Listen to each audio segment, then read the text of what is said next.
All right, everybody. Hi, I'm David Kramer, the Critical Thinking Christian, and today I'm going to talk about scientific inaccuracy number 2.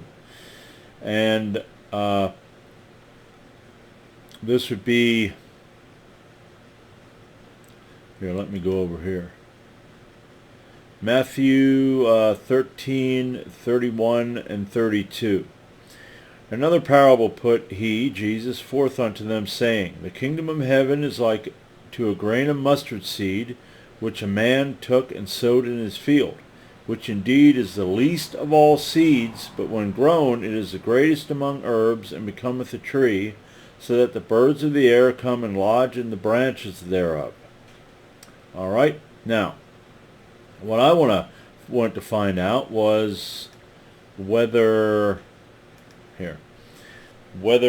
that is true. Was Jesus right? Is mustard seed the smallest of all seeds? Well, no, the mustard seed is not the smallest of all seeds.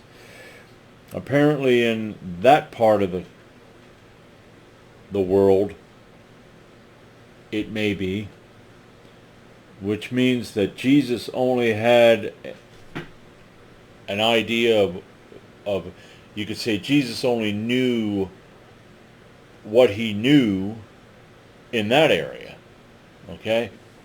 Because the world's smallest seeds, okay, which have no endosperm and contain underdeveloped embryos, are produced by a certain epiphytic orchids, family Orchidaceae, in the tropical rainforest. Some seeds are only 1/300th of an inch.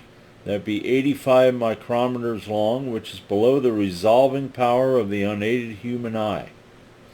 Subsequently, question is, what is the size of a mustard seed? About 1 to 2 millimeters. Now, I'm going to put 85 micrometers in inches to see 85.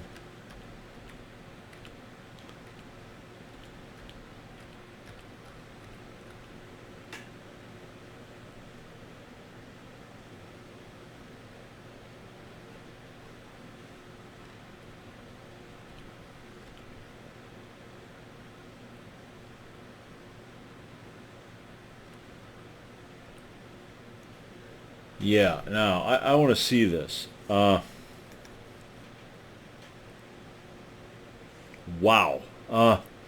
85 micrometers is 0.00334646 of an inch. So, yeah, that's, and let's see, 1 to 2 millimeters to inches. Okay, let's have one. Let's go back here again. Let's go back. 1 millimeter.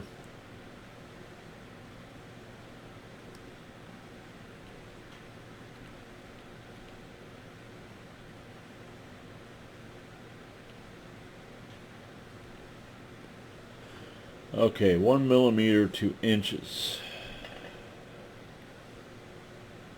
All right, now that's close, because this says 85 micrometers long is 0.00334646.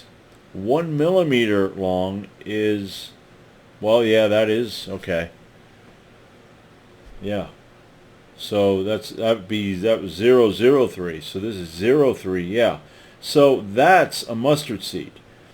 You know, let's see. Well, that ain't going to work. But anyway, there you have that. The mustard seed is not smaller than the orchid. And it says, but when it is grown, it is greater than the herb and becomes a tree, so that the birds of the air come and lodge in its branches.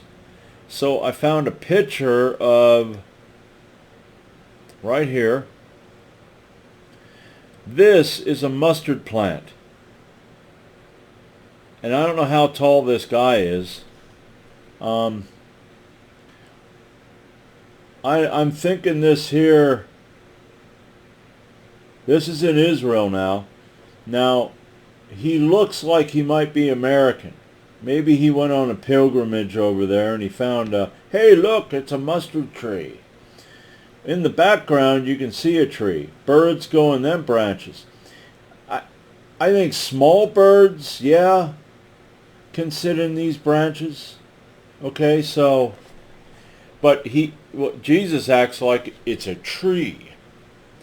Well, this is what a mustard plant looks like. So, this here would be my biblical inaccuracy number 2.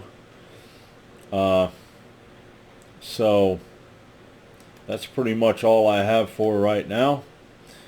You know, man, I tell you what, you bust your hump all day at work and all week at work, and you lift weights and you got other work to do, and here I am at, what is it, 5:58, and I could probably go to bed. So my brain worked well enough to get this out. So there you go. You have the orchid seed is the smallest seed, and a mustard seed does not grow into a large tree. It grows into essentially a bush. Okay, so that's another biblical inaccuracy. Now, I saw where there's argument where, well, it's just a parable. It's just a parable, and it's similitude, and well, then why did he make a claim like that? If it's a parable, why don't you, I don't know, the parable of the rich man and Lazarus, and the rich man goes to hell and Lazarus goes to paradise. That's crap too?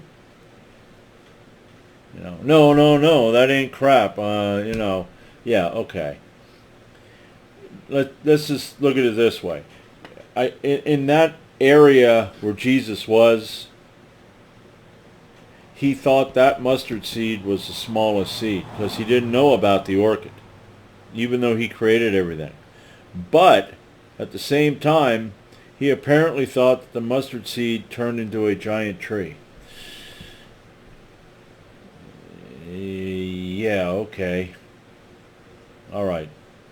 Well, that's all I have for today. And I'm going to be back with more because this Bible keeps, it's a gift that keeps on giving. Yeah. I mean, I have, almost 45 videos out now? And this is on an inerrant book that they claim is an inerrant book, which I believe was inerrant. And like I said before, if it can't get the small things right, then how can we trust it with the big things? All right, so that's it. And until next time, this is David Kramer, the Critical Thinking Christian.